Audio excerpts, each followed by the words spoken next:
அல்லாஹ் நேசிக்கிறான். அல்லாஹ் யாரை நேசிக்கிறான்? வல்லாஹு யுஹிப்புஸ் ஸாபிரீன். அல்லாஹ் பொறுமையாளர்களை நேசிக்கிறான். அல்லாஹ் பொறுமையாளர்களை நேசித்தால் என்ன ஆகும்? இன்னல்லாஹ மஅஸ் ஸாபிரீன். அல்லாஹ் பொறுமையாளர்களோடு தான் இருக்கிறான். பொறுமையாளர்களை அல்லாஹ் நேசித்தால் அவர்களோடு அல்லாஹ் இருப்பான். அல்லாஹ் பொறுமையாளர்களோடு இருந்தால் என்ன பயம்? அல்லாஹ் பொறுமையாளர்களை நேசித்தால் என்ன கவலை? என் சகோதரனே, என் சகோதரியே, அல்லாஹ் இந்த உலக வாழ்வில் என்னையும் உங்களையும் மட்டுமல்ல, அல்லாஹ் படைத்த எல்லோர்களையும் அல்லாஹ் சோதிப்பான். வலனபுலுவன்னக்கும், படைப்புகளை படைக்கும் போதே அவன் சொன்ன செய்தி அது. நிச்சயமாக நான் சோதிப்பேன். செல்வத்தை எடுத்து சோதிப்பேன், உயிர்களை பறித்து சோதிப்பேன், உடைமைகளை எடுத்து சோதிப்பேன், இப்படி பசியை கொடுத்து சோதிப்பேன், இப்படி எல்லா வழிகளிலும் நான் சோதிப்பேன். ஆனால் பொறுமையாளர்களுக்கு சொல்லுங்கள் ஒரு செய்தி என்று அல்லாஹ் சொல்லவில்லை. வபஷ்ஷிரிஸ் ஸாபிரீன், பொறுமையாளர்களுக்கு நல்ல செய்தியை, நற்செய்தியை நபியை சொல்லிவிடுங்கள். என்ன நற்செய்தி? அல்லதீன இதா அஸாபத்துஹும் முஸீபா, அவர்களுக்கு ஏதாவது சோதனை ஏற்பட்டால் அவர்கள் என்ன தெரியுமா சொல்லுவார்கள்? இன்னா லில்லாஹ், நாங்கள் அல்லாஹ்வை சார்ந்தவர்கள். வ இன்னா இலைஹி ராஜிஊன், அவனிடத்தில் தான் நாங்கள் செல்ல இருக்கிறோம். எங்களை படைத்தவன் அவன், எங்களை மரணிக்க செய்பவனும் அவன்தான். அவனுடைய நாட்டத்தை மீறி எங்களுடைய வாழ்வில் எதுவும் நடக்காது. அல்லாஹுடைய தூதர் ஸல்லல்லாஹு அலைஹி வஸல்லம் சொன்ன செய்தி அது. உலகமெல்லாம் ஒன்று சேர்ந்து உங்களுக்கு ஒரு நலவை செய்ய நாடினாலும் அல்லாஹ் விதித்ததை தவிர எதுவும் செய்ய முடியாது. உலகமெல்லாம் சேர்ந்து ஒரு தீயதை செய்ய நாடினாலும் அல்லாஹ் விதித்ததை தவிர எதுவும் செய்ய முடியாது. புத்தகம் மூடப்பட்டு விட்டது, பேனாக்கள் உயர்த்தப்பட்டு விட்டது. அல்லாஹ் விதித்ததுதான் எங்களுடைய வாழ்வில் நடக்கும். இந்த சோதனையை கொடுத்தவன் அவன்தான் இதை நீக்குவான் என்ற பொறுமையை கடைபிடிப்பார்கள். அந்த பொறுமையை கடைபிடிப்பவர்களோடு அல்லாஹ் இருக்கிறான். அல்லாஹுடைய தூதர் சொன்னார்கள், ஒரு இறை நம்பிக்கை கொண்டவனுடைய செயல் என்னை ஆச்சரியப்படுத்துகிறது. அவன் எதை செய்தாலும் நலவாகவே அமைகிறது. ஏதாவது நலவை அல்லாஹ் அவனுடைய வாழ்வில் கொடுத்தால் என்ன சொல்லுவான் அவன்? அல்ஹம்துலில்லாஹ், அல்லாஹ்வுக்கே எல்லா புகழும் என்று அல்லாஹுவை சார்வான். ஏன்? கொடுத்தவன் அவன். ஏதாவது சோதனையை அல்லாஹ் கொடுத்தால், சிரமத்தை கொடுத்தால், கொடுத்ததை அல்லாஹ் எடுத்து விட்டால், ஒரு உறவை கொடுத்து அல்லாஹ் எடுத்தால், ஒரு செல்வத்தை கொடுத்து அல்லாஹ் எடுத்தால், ஒரு சுகத்தை கொடுத்து அல்லாஹ் எடுத்தால், ஒரு வாழ்வை கொடுத்து அல்லாஹ் எடுத்தால், ஒரு கண்ணியத்தை கொடுத்து அல்லாஹ் எடுத்தால், அவன் பொறுமையோடு இருப்பான். அதுவும் அவனுக்கு நலவாகவே அமைகிறது என்று அல்லாஹுடைய தூதர் ஸல்லல்லாஹு அலைஹி வஸல்லம் சொன்னார்கள். சோதிக்கப்படுவான், சிரமப்படுத்தப்படுவான், ஒரு முடிவை அவன் எடுப்பான், அது நடக்காது. ஏதோ ஒரு முடிவு நடக்கும். அது யாருடைய முடிவு? அல்லாஹுடைய முடிவு. ஒரு மனிதன் முடிவெடுக்கிறான், அந்த மனிதனை படைத்த அல்லாஹ் ஒரு முடிவை எடுக்கிறான்.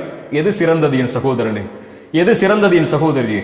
வஅஸா அன் தக்ரஹு ஷைஅன் வஹுவ கைருல் லக்கும் வஅஸா அன் துஹிப்பு ஷைஅன் வஹுவ ஷர்ருல் லக்கும். ஒன்றை நீங்கள் வெறுப்பீர்கள், அது உங்களுக்கு நலவாகவே அமையும். ஒன்றை நீங்கள் நேசிப்பீர்கள், அது உங்களுக்கு தீயதாக இருக்கும். உங்களுடைய முடிவு எது சிறந்தது என்று உங்களுக்கு தெரியாது. ஆனால் வல்லாஹு யஅலம் வ அன்தும் லா தஅலமூன், அல்லாஹ் தான் அறிந்தவன், நீங்கள் அறிய மாட்டீர்கள். ஒன்றை கொடுத்து அல்லாஹ் சோதித்தால் அது உங்களுக்கு நலவு. ஒன்றை எடுத்து அல்லாஹ் சோதித்தால் அது உங்களுக்கு நலவு. எல்லாம் நலவுதான்.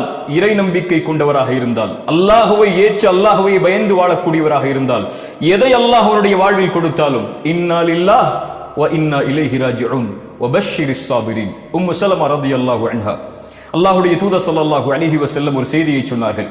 எந்த ஒரு முஸ்லிமை அல்லாஹ் சோதித்தாலும் அவர் சொல்லட்டும் அல்லாஹ் கூறிய வார்த்தையை, இன்னா லில்லாஹி வ இன்னா இலைஹி ராஜிஊன் என்று கூறிவிட்டு ஒரு துஆவை ஓதட்டும். யா அல்லாஹ், இந்த சிரமத்தை என்னுடைய வாழ்விலிருந்து நீக்கிவிடு. இதை விட சிறந்த ஒன்றை, நீ எடுத்ததை விட சிறந்த ஒன்றை எனக்கு கொடுத்து விடு என்ற துஆவை ஓதுமாறு அல்லாஹ்வுடைய தூதர் ஸல்லல்லாஹு அலைஹி வஸல்லம் சொன்னார்கள். உம்மு ஸலமா, அவங்களுடைய கணவர் அபூ ஸலமா ரலியல்லாஹு அன்ஹு மரணித்து விட்டார்கள். உம்மு ஸலமா அவர்கள் சொன்னார்கள், அபூ ஸலமாவை அல்லாஹ் எடுத்து விட்டான். அபூ ஸலமாவை விட சிறந்தவரையா அல்லாஹ் எனக்கு கொடுக்க போகிறான் இந்த துஆவின் அடிப்படையில் என்று கேட்டார்கள். உம்மு ஸலமா ரலியல்லாஹு அன்ஹா அவர்களுக்கு அல்லாஹ் யாரை கொடுத்தான்? அபூ ஸலமாவை விட சிறந்தவர் இந்த பூமியில் இல்லை என்று அவராக நினைத்தார்கள். அல்லாஹ் கொடுத்தான். இந்த உலகத்திலேயே அவரை போன்று சிறந்த மனிதர் யாரும் இல்லாத முஹம்மது ரசூலுல்லாஹ் ஸல்லல்லாஹு அலைஹி வஸல்லம். இந்த உலகில் எதுவும் நடக்கலாம், எதுவும் எடுக்கப்படலாம். எந்த ஒன்றையும் அல்லாஹ் எடுத்தாலும் அது உங்களுக்கு நலவுதான். எந்த ஒன்றை அல்லாஹ் உங்களுக்கு கொடுத்தாலும் அதுவும் நலவுதான். மனிதன் அறியாதவன், அல்லாஹ் ஒருவன் தான் அறிந்தவன். நோயில் சோதிக்கப்படுகிறீர்களா? பொறுமையோடு இருங்கள். செல்வத்தை எடுத்து அல்லாஹ் சோதிக்கிறானா? பொறுமையோடு இருங்கள். அல்லாஹ் உயிர்களை பறித்து நீங்கள் விரும்பக்கூடிய நேசிக்கக்கூடியவர்கள் எல்லாம் மரணிக்கிறார்களா? பொறுமையோடு இருங்கள்.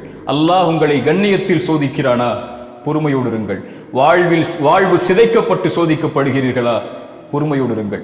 உறவுகள் பிரிக்கப்பட்டு சோதிக்கப்படுகிறீர்களா? பொறுமையோடு இருங்கள். அல்லாஹ் உங்களை மட்டும் அப்படி சோதிக்கவில்லை.